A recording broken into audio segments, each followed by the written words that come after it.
Halo, selamat pagi teman-teman semua. Perkenalkan, nama saya Despita. Saya dari kelompok 6. Di sini saya bertugas selaku moderator. Sebelumnya, terima kasih juga kepada Bapak dan teman-teman semua. Ya, sebelum kita memasuki materi, saya akan memperkenalkan anggota-anggota saya. Di sini ada 7 orang. Yang pertama ada Ferry Febio, yang kedua ada Lingga, yang ketiga ada Aurel, yang keempat ada Novita, yang kelima ada Widya, yang keenam ada Tasya Audrey, yang ketujuh ada Lara. Nah, pembahasan kami hari ini tentang pertumbuhan ekonomi. Perkenalkan, nama saya Bella Sfira, saya di sini sebagai editor. Perkenalkan, nama saya Ferry Febio.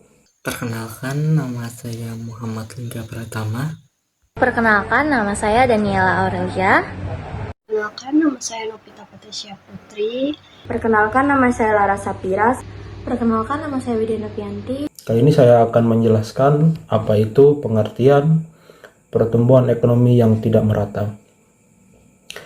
Pertumbuhan ekonomi yang tidak merata adalah kondisi di mana peningkatan output dan pendapatan nasional yang tidak tersebar secara adil atau setara di beberapa wilayah, sektor, atau kelompok sosial dalam suatu negara. Fenomena ini menyebabkan adanya kesenjangan ekonomi yang semakin melebar, di mana sebagian wilayah atau kelompok memperoleh manfaat lebih besar dibanding yang lain. Baik, saya akan menjelaskan ciri-ciri ketimpangan. Yang pertama, itu perbedaan pendapatan yang besar. Penduduk di suatu wilayah bisa sangat kaya, sementara wilayah lain itu banyak miskin. Hal ini menandakan pendapatan di setiap wilayah itu tidak merata. Terus yang kedua, itu pembangunan tidak merata, seperti fasilitas seperti jalan, sekolah, rumah sakit, banyak ditemukan di kota tetapi minim di desa ataupun daerah terpencil. Terus yang ketiga, itu ada tingkat pengangguran tinggi di wilayah tertentu. Di daerah yang tertinggal, masyarakat itu sangat sulit mendapatkan pekerjaan yang layak seperti di kota, yang dimana di kota itu lebih banyak peluang kerja. Terus yang keempat, itu ada kesenjangan akses terhadap layanan dasar, layanan pendidikan, layanan kesehatan, dan infrastruktur lebih mudah diakses oleh masyarakat kota daripada masyarakat pedesaan. Terus yang kelima, itu ada migrasi dari desa ke kota.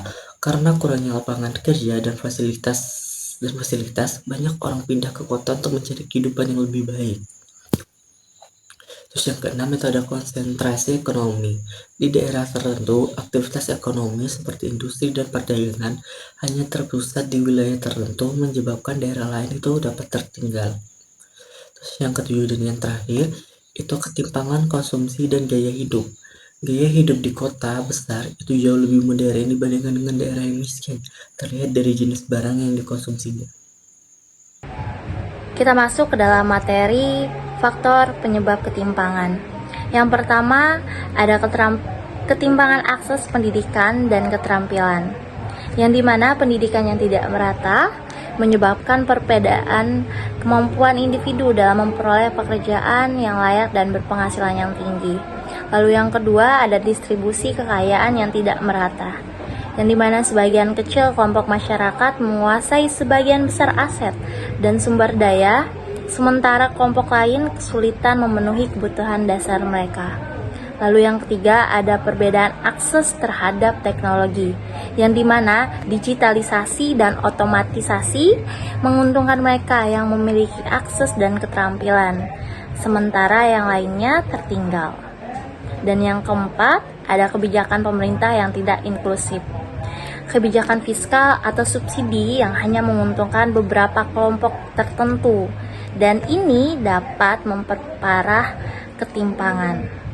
Lalu yang terakhir, ada ketimpangan gender dan diskriminasi sosial.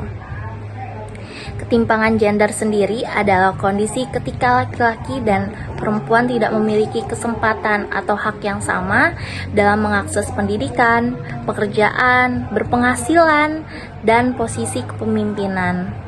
Lalu, diskriminasi sosial adalah perlakuan yang tidak adil terhadap beberapa kelompok atau seseorang. Mungkin karena identitas sosialnya, seperti suku, agama, ras, atau dia seorang penyandang disabilitas. Di sini saya akan melanjutkan presentasi. Di sini ada dampak yang disebabkan.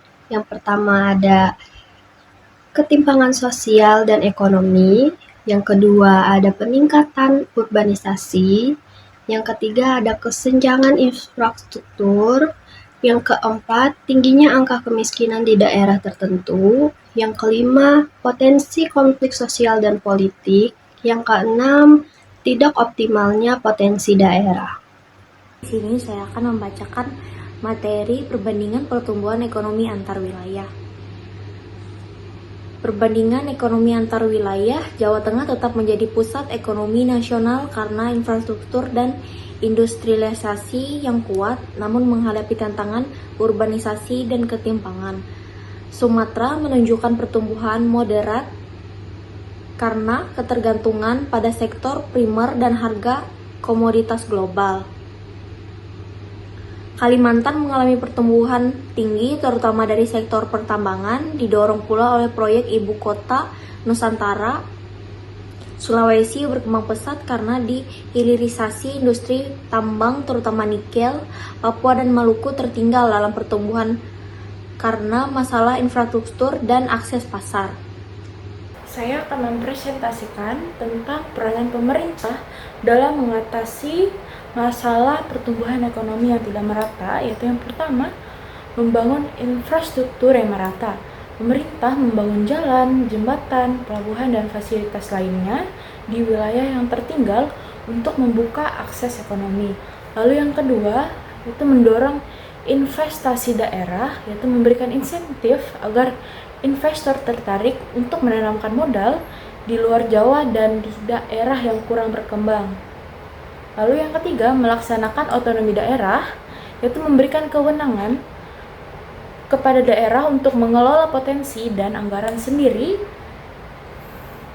sesuai kebutuhan lokal. Lalu yang keempat, menyalurkan bantuan sosial dan subsidi melalui program PKH, BLT, dan KUR untuk mengurangi kemiskinan dan mendorong ekonomi masyarakat bawah. Lalu yang kelima, meningkatkan kualitas pendidikan dan kesehatan, yaitu memastikan semua wilayah memiliki akses pendidikan dan layanan kesehatan yang layak untuk memperkuat SDM. Lalu yang keenam, mendukung UMKM dan ekonomi masyarakat, yaitu dengan memberikan pelatihan, pemodalan, dan akses pasar bagi UMKM agar bisa tumbuh dan menciptakan lapangan kerja. Di sini saya akan membacakan kesimpulan dari diskusi kelompok kami. Kesimpulan, pertumbuhan ekonomi yang tidak merata terlihat jelas di Indonesia, seperti perbedaan antara Jakarta dan Papua. Jakarta berkembang pesat sementara Papua tertinggal dalam infrastruktur, layanan publik, dan kesejahteraan. Ketimpangan ini disebabkan oleh pembangunan yang terpusat dan distribusi sumber daya yang tidak seimbang. Untuk mengatasinya, dibutuhkan pemerataan pembangunan dan kebijakan yang adil agar seluruh daerah bisa berkembang secara merata. Sekian untuk presentasinya hari ini. Terima kasih juga untuk teman-teman saya yang sudah bekerja sama meskipun kita mengerjakan tugasnya secara online ya. Jadi terima kasih. Mungkin itu saja yang dapat kami sampaikan ya, atau kami jelaskan dari kelompok 6. Sekian dan terima kasih. Assalamualaikum warahmatullahi wabarakatuh.